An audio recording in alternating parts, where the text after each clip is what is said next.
cohesivo, es decir, nos tiene que unir algo que es la fe. Se casan sin fes comunes, se casan sin tener en cuenta si es la voluntad de Dios o no, después vienen las dificultades. ¿Pueden dos personas de distinta fe avenirse? ¿Ser felices completamente? No. Digo yo, ustedes lo sabrán. ¿Se puede ser feliz completamente con una persona que no tiene tu fe? Claro, si te casas y ninguno de los dos tenía esa fe y luego uno acepta, claro, pues se da cuenta uno que no cuadra con esa persona, ¿verdad? Pero ahí tiene que seguir adelante con ella porque es la elección de su vida, ¿no? Ahora, qué importante es que una persona que está soltera haga una elección de acuerdo a la voluntad de Dios. Casi piensa como yo, no es pensar como yo. Casi es igual su religión a la mía, no es igual. Casi acepta todo lo que yo creo, no es acepta todo. Entonces, o yo me caso con una persona de mi propia fe, absolutamente, o de lo contrario, vamos a tener problemas garantizados. Esto no es una lotería, hermanos, es un axioma. Si tú eliges mal, entonces tienes malas consecuencias. Ahora, aún dentro de esa situación, la persona puede venirse y puede con el Espíritu del Señor intentar sobrellevar esas relaciones y ser más o menos felices. Pero el ideal del Señor es que construyamos nuestra vida, el templo de la existencia, con personas que tienen la misma fe que nosotros.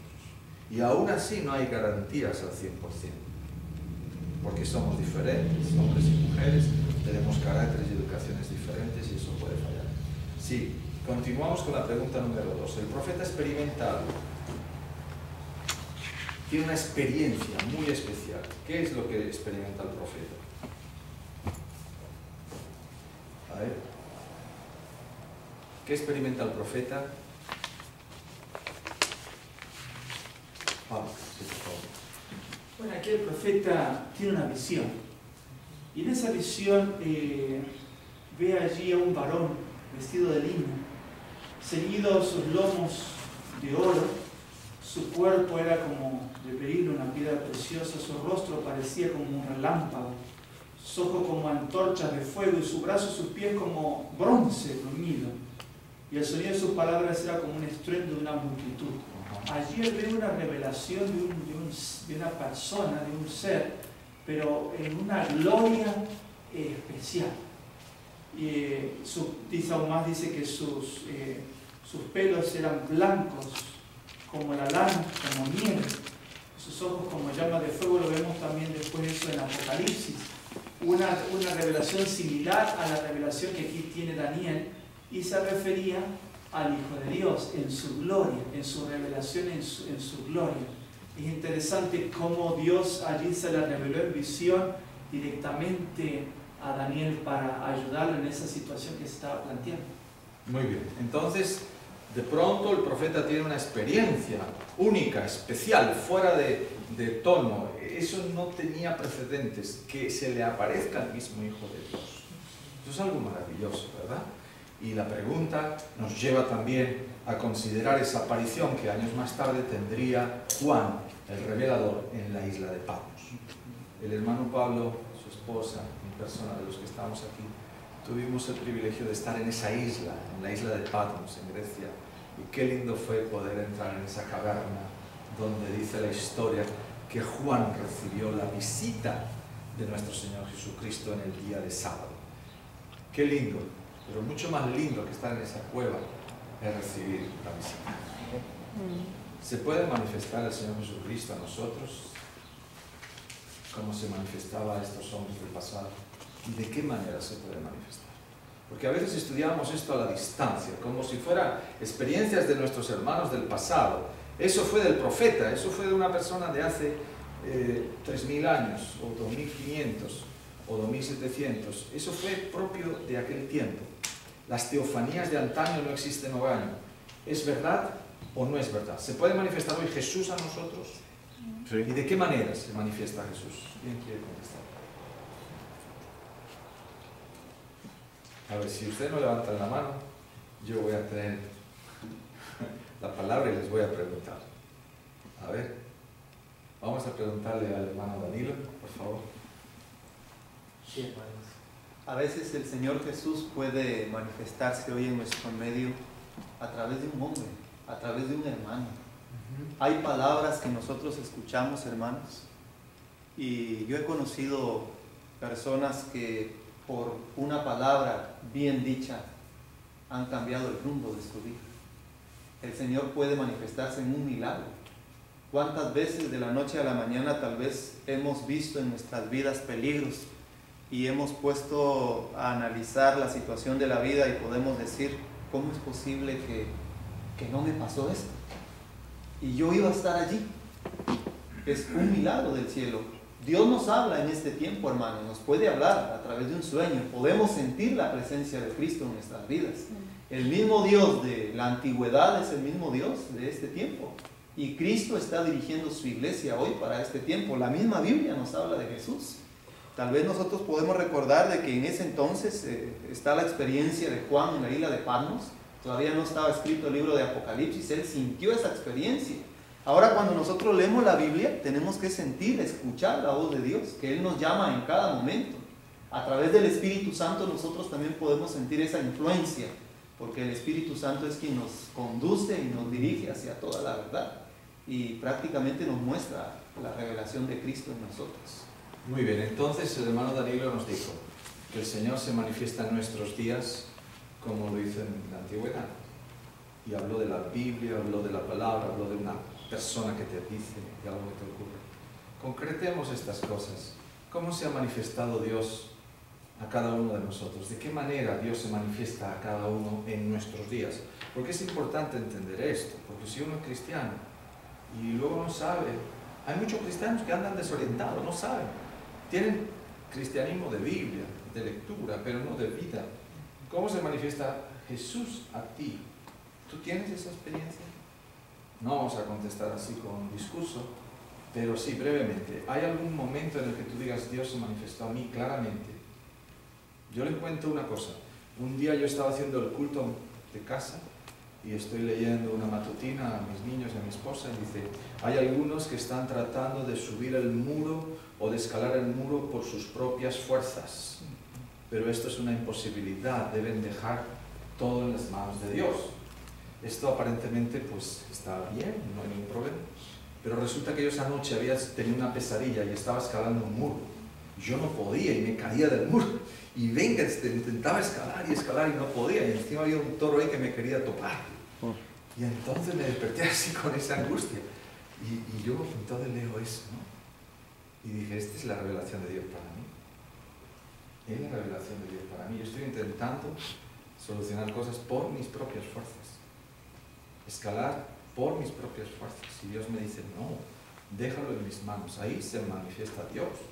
Dios tiene muchas formas de manifestarse, queridos hermanos. Tal vez no se aparezca a ti vestido como un soldado, así reluciente, o de esta manera que se le apareció a Daniel o a Juan, pero de seguro que el Señor se está manifestando a cada uno. Sí, Rafael.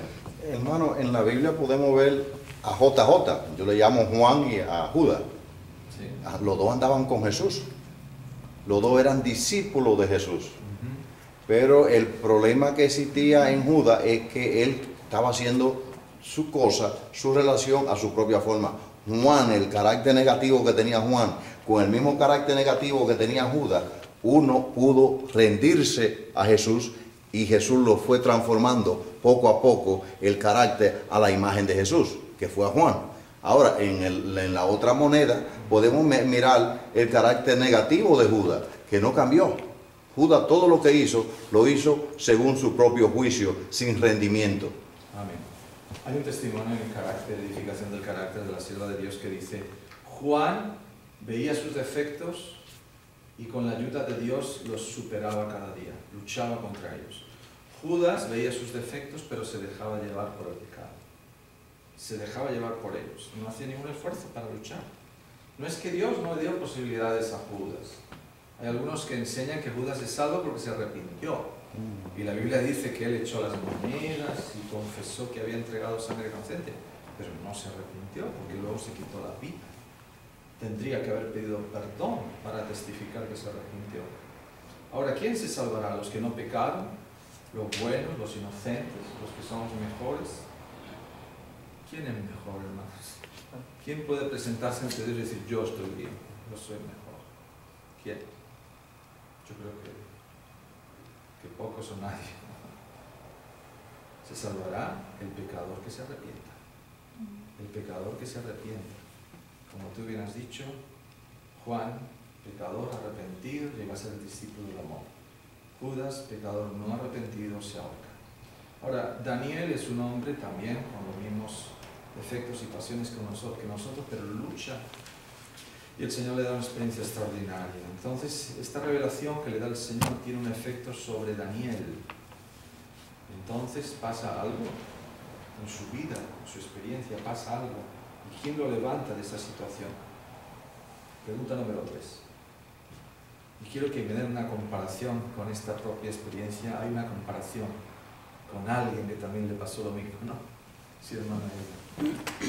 Bueno, como ya vemos, Daniel en ese momento no estaba solo, él estaba con otras personas y dice que cuando vino el ángel Gabriel, las otras personas pues se asustaron, dice el espíritu de profecía, tuvieron miedo y se fueron, y él cayó postrado en el suelo.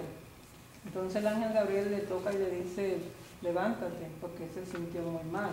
No podía resistir mirarlo y él se levantó, o sea, se quedó postrado en sus rodillas y en sus manos.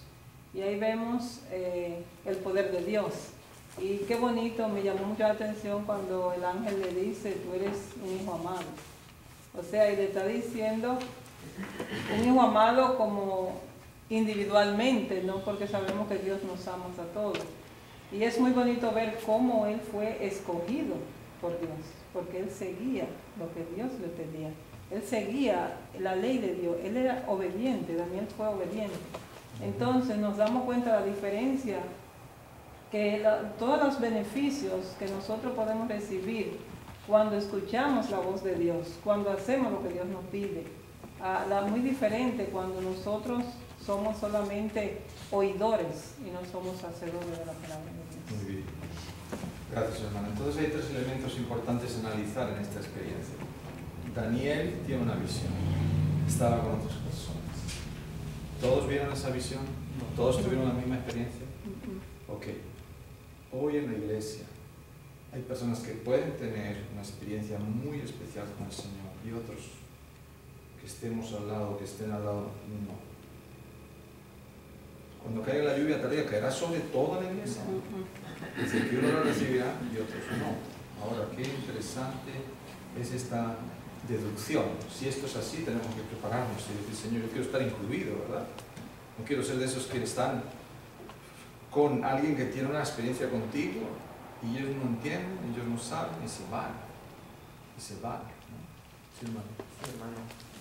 Aquí podemos ver en nosotros la comunión que Daniel tenía siempre con Dios. Nunca se olvidó de Dios.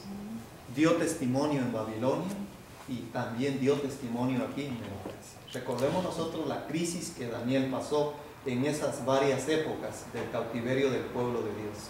Pero Daniel fue íntegro. Daniel buscó todos los días consagrar su vida a Dios. Cuando nosotros consagramos nuestra vida con Dios, podemos experimentar lo que Daniel experimentó. Imagínense, hermanos, de que de repente se apoderó, dice la Biblia, un temor de esa gente que estaba con ellos y huyeron. Pero ¿qué sintió Daniel, hermanos? Daniel sintió algo maravilloso, hermanos. Por eso es de que la consagración, hermanos, no es transferible. Yo no puedo pasarle mi consagración a mi esposa ni a mis hijos. La salvación, hermanos, es individual. Y para el tiempo del fin, nuestro hermano Giner dice una realidad muy clara, hermanos. La lluvia tardía, hermanos, dice la sierva de Dios, que va a estar cayendo, dice, en la iglesia. De repente uno lo va a sentir, el otro no lo va a sentir, otro lo va a sentir, otro no. Es interesante, hermanos, entonces consagrar nuestra vida a Dios. La sierva de Dios dice, haz de esto tu primer trabajo. ¿Cómo comenzamos el día? ¿Buscando a Dios? ¿O nos olvidamos de Dios? ¿Qué hacía Daniel? La Biblia nos habla, ¿qué hacía Daniel?